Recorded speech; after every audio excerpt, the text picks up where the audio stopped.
जितेंद्र नाम का एक लड़का था जिसे पुराने महलों, पुराने घरों और जंगलों में घूमने का शौक था। इस शौक के कारण उसे उसके माता पिता हमेशा डांटते रहते थे।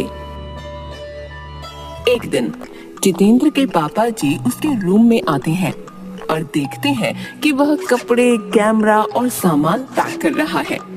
तभी उसके पापा जी बोल पड़े, जितेंद्र, कहाँ जा रहे हो? पापा, और कहाँ जाऊंगा, हिस्टोरिकल प्लेस और कोई नई जगह खोजकर वहाँ के इतिहास को देखूंगा। इसके बाद वहाँ पैरानॉर्मल एक्टिविटी को समझने की कोशिश करूंगा। तुमसे कितनी बार कहा है कि इन फालतू के झंझटों में मत पड़ा करो। किसी नेगेटिव चीज को छेड़ना अच्छा नहीं होता। पापा, ये मेरा शौक है, अभी नहीं करूंगा तो कब करूंगा? तेज बातों की आवाज सुनकर उसकी माँ भी आ जाती है। क्या हो रहा है? क्यों इतनी तेज गुस्सा हो रहे हो? और क्या होगा, पूछो अपने लाल से। खंडरों में जाएंगे भूत पकड़ने, अपनी जिंदगी से खिलवाड़ करने। यह सुनकर माँ गुस्से में, तू कहीं नहीं जा रहा है? कुछ आया कि नहीं समझ में? क्या कह रही हूँ मैं? अरे माँ, मैं अकेले थोड़ी न जा रहा हूँ, मेरे साथ दोस्त भी जा रहे हैं। अब बच्चा तो नहीं हूँ ना। जाने दो इसे, मानता ही नहीं, जब देखो मनमानी करता रहता है। अरे मैं जल्दी आ जाऊंगा, आप गुस्सा क्यों हो रही हो? अभी तक कुछ हुआ क्या जो आप अब भी टेंशन ले रही हो? ठीक है, जा अपना ध्यान रखना, साथ ही कॉल करते रहना। माँ की बातों के साथ उसके पिता सर हिलाकर सहमति जता देते हैं। दूसरे दिन वह दोस्त राहुल और पंकज के साथ मध्य प्रदेश के बुरहानपुर से कुछ दूर एक हवेली में था। यार राहुल, बुरहानपुर से वो हवेली कितनी दूर है? पंकज बीच में ही बोल पड़ता है, मैंने सुना है कि उस हवेली में कोई साया है, क्या ये सच है? जिस हवेली में जा रहे हैं वो बुरहानपुर रेलवे स्टेशन से 60-70 किलोमीटर है। हाँ पंकज, वहाँ के लोग कहते हैं कि उस हवेली को एक ही रात में जिन्नात ने बनाया था। यार कुछ भी, हम लोग कितनी जगहों पर गए, कभी कुछ मिला है? हवेली पर भी कुछ नहीं मिलेगा। मैंने सुना है कि वहाँ पर रखवाली के लिए किसी को रखा भी गया है। हाँ यार, सुना तो है। तुम दोनों की ये बड़ी खराब आदत है, तुम दोनों सुनी सुनाई बातों पर विश्वास करने लगते हो। चलो वहीं चलकर देखें कौन है जिन्नात।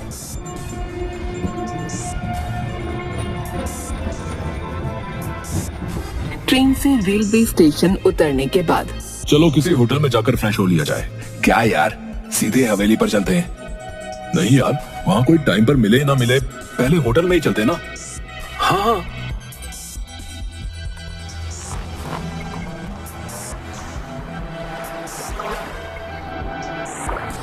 फिर तीनों होटल में जाते हैं। वहाँ भी हवेली के बारे में वो बात कर रहे होते हैं।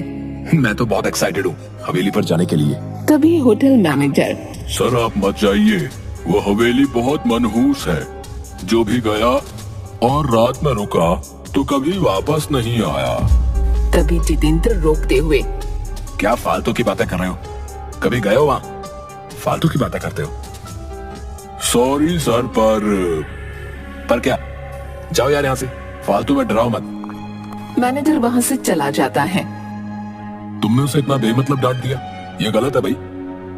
पंकज भी हामी सिर हिलाता है। हाँ यार, यहाँ से जाते हुए उनसे माफी मांग लूंगा। माँ और पापा का गुस्सा इन्हीं पर उतर गया। तैयार होने के बाद कैब बुक कर लेते हैं। कुछ देर बाद कैब आती है और वो बैठकर जाने लगते हैं। रास्ते में पंकज रुकने को कहता है। जैसे ही गाड़ी रुकी वैसे ही एक बूढ़े बाबा आकर खिड़की के कांच पर जम से आकर ठोकते हैं। तीनों घबरा जाते हैं। आ गए तुम वापस, वो तुम्हारा ही इंतजार कर रही है। वो अभी यही है, कहीं नहीं गई। रे बाबा, इन्हें डराओ मत, अपने लोग हैं। पागल है बाबा। ड्राइवर कैब चलाने लगता है। पीछे से बाबा चिल्लाते हुए कैब के पीछे भागते हुए कहते हैं, बेटा मत जाओ वहाँ, मत जाओ वहाँ। हवेली पहुँचने के बाद गाड़ी वाला सिक्योरिटी गार्ड के पास छोड़कर चला जाता है। सलाम साहब, मैं निचांग, इस हवेली का गार्ड। हेलो निचांग, चलिए साहब आप रूम में बैठिए, मैं आपके लिए चाय लेके आया है। ये चाय क्या है? पीने वाला, वो आप टी कहते हो ना, टी, वही। तीनों हंसने लगते हैं। उन्हें देख निचांग को भी हंसी आ जाती है। अच्छा चाय, जाओ जाओ लाओ। तीनों चाय पीने के बाद निचांग से, चलो हमें घुमा दो हवेली। साहब आप अंदर जाकर लेफ्ट मुड़ जाना, वहाँ अम्मा मिलेगी है, वो आपको घुमा देगी है साहब, पर शाम से पहले वहाँ बाहर आ जाना है, नहीं तो क्या साहब अच्छा नहीं होगा। बेहूदी बातें, कोई सेंस नहीं है इन बातों में। वो बूढ़ी औरत जब बाहर निकलेगी हम भी आ जाएंगे। नहीं साहब, अम्मा को वो कुछ नहीं करेंगे, आपको कुछ हो गया तो मेरी नौकरी खतरे में आ जाएगी है? भाई जल्दी आ जाएंगे ना यार, तू आए ना आए हम दोनों आ जाएंगे। हाँ चलो ठीक टाइम से पहले आ जाएंगे, अब तो चलो। अंदर जाते हुए लेफ्ट से कुछ पत्थरों की आवाज आ रही थी, जैसे कि उनसे कुछ पीसा जा रहा हो। तीनों धीरे धीरे अंदर पहुंचते हैं। तभी वह बूढ़ी अम्मा मसाला पीसते हुए दिखती है। अम्मा, ओ अम्मा। वह मुड़कर कोई जवाब नहीं देती। फिर पंकज आवाज देता है, ओ दादी, ओ दादी। वह मसाला पीसते हुए रुक जाती है, धीरे से पीछे देखती है। वह उस वक्त काफी डरावनी सी लग रही थी और कहती है, अच्छा इस बार बच्चों आप लोग आए हैं। जी अम्मा, आप हमें इस हवेली में घुमा दोगी?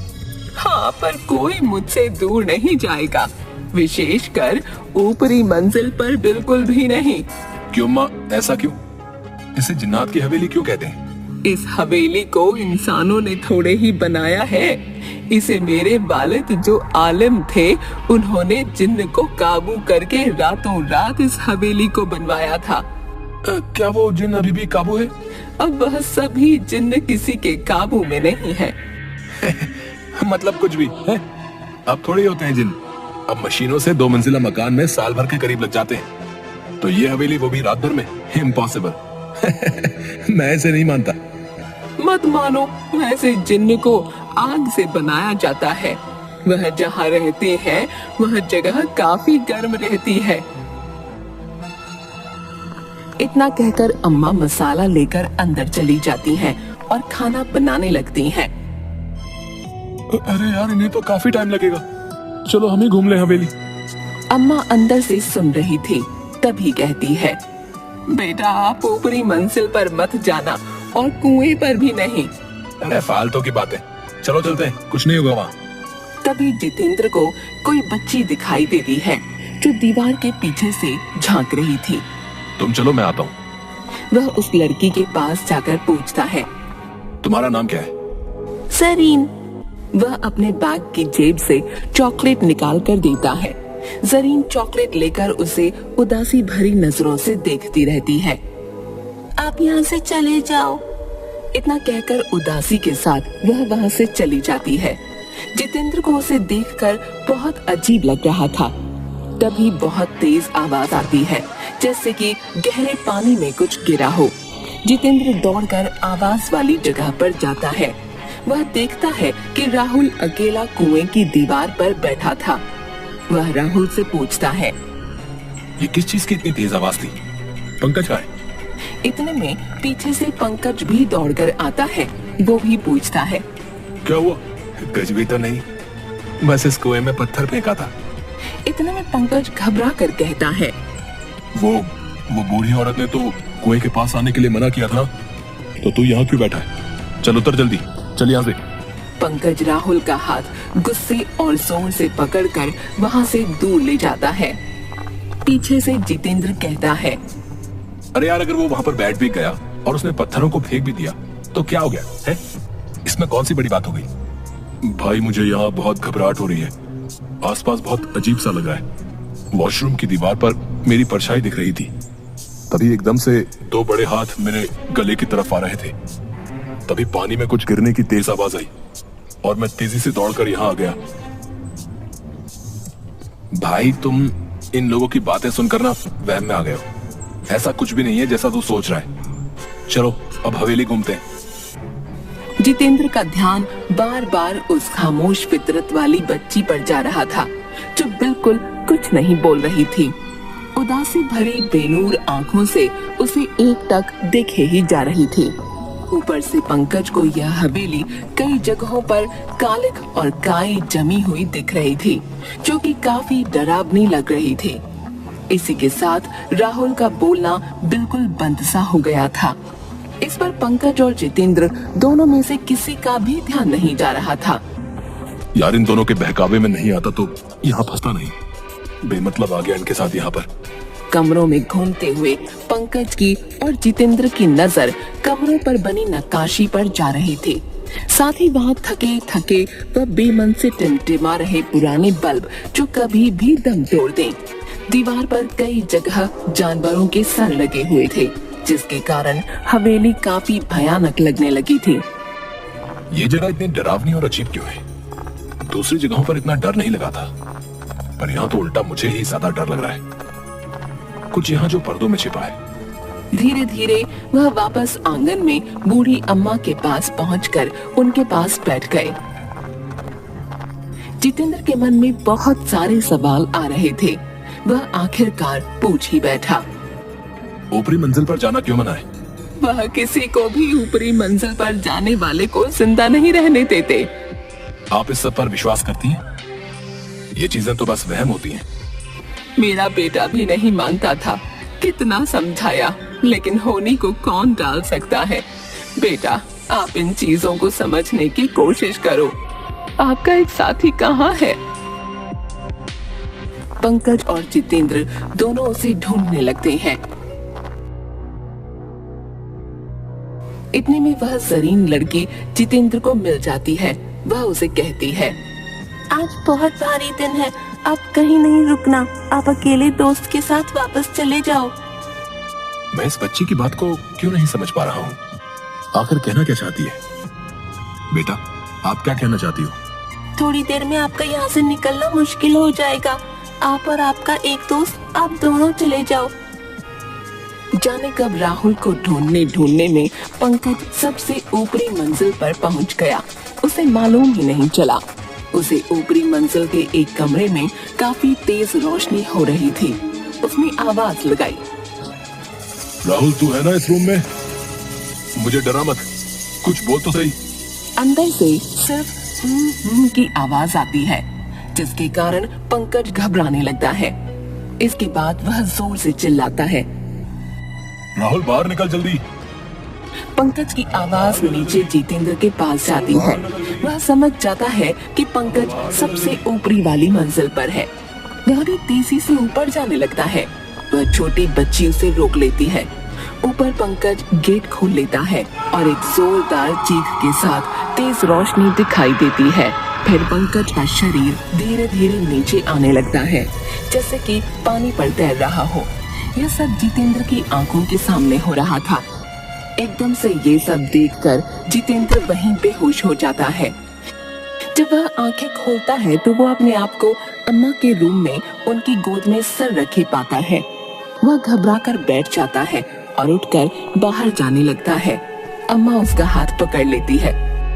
अब कोई फायदा नहीं है, अब रात हो चुकी है। तुम इस कमरे से निकलते हो तो तुम्हारा हाल भी दोस्तों जैसा हो जाएगा। देखना चाहते हो तो खिड़की के छेद में से देखो, खिड़की मत खोलना।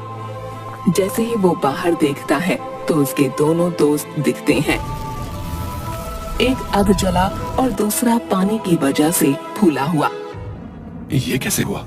मैंने तुम्हें रोका था और कहा था ऊपरी मंजिल और कुएं पर जाना मना है। जो ऊपरी मंजिल पर गया वो जल गया, जो कुएं के पास गया वह पानी की वजह से फूल गया। सरीन, वो बच्ची कहाँ है? कौन बच्ची? जो मुझे ऊपर जाने से रोक रही थी। नहीं बेटा, यहाँ पिछले 40 सालों से कोई बच्ची नहीं है। जितेंद्र ये सुनकर बिल्कुल सुन्न सा रह जाता है। फिर वही लड़की को एक फोटो में देखता है। यही तो है वो बच्ची, यही तो है। यह मेरी बेटी है जो ऊपरी मंजिल से सीधे कुएं में जा गिरी थी, वही जिन्नों की वजह से। इसीलिए मैं यह हवेली छोड़ना नहीं चाहती हूँ। मुझे बाहर जाना है, हवेली से बाहर जाना है। सुबह होते ही मैं निकल जाऊंगा। बेटा, जो इस हवेली में एक रात में फंस जाता है फिर वो वापस नहीं निकल पाता। यही यहाँ की सच्चाई है। रात भर वो दोनों बैठे रहते हैं। सुबह होते ही जितेंद्र गेट खोलकर बाहर निकलता है। वैसे ही वो देखता है कि राहुल उसे आवाज दे रहा है। जितेंद्र, ओ जितेंद्र, यहाँ मेरे पास आ जा। ओ जितेंद्र, मैं यहाँ हूँ अंदर। फिर वह कुएं की दीवार पर बैठकर वापस अंदर कूद जाता है। फिर से यही रिपीट होता है।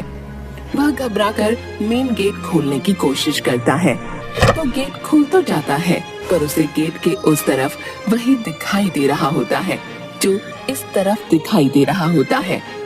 राहुल का कुएं में कूदना। कोई फायदा नहीं है बेटा, ये मेरे लिए हमेशा का है। बेटा बस कर दे। इतना कहकर अम्मा अपने काम में लग जाती है। जितेंद्र को उसके वही दोस्त बार बार दिखाई देते हैं। फिर उसे वही जरीन दिखाई देती है। वह उसे एक तरफ उंगली दिखाते हुए कहती है, जाओ, आखिरी बार और आखिरी मौका, अब और न मिले मौका। इतने में उसके सामने उसके दोनों दोस्त खड़े हो जाते हैं।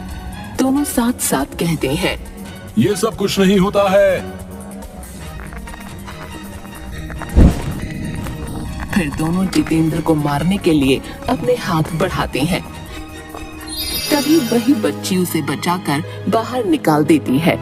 जितेंद्र बेहोशी की हालत में बाहर आता है और उसे वही बाबा मिलते हैं। बेटा, मैं कह रहा था, वो तुम्हारा इंतजार कर रही है, वो तुम्हें छोड़ेगी नहीं। वो बाबा हंसते हुए निकल जाते हैं। जितेंद्र जैसे ही आगे बढ़ता है,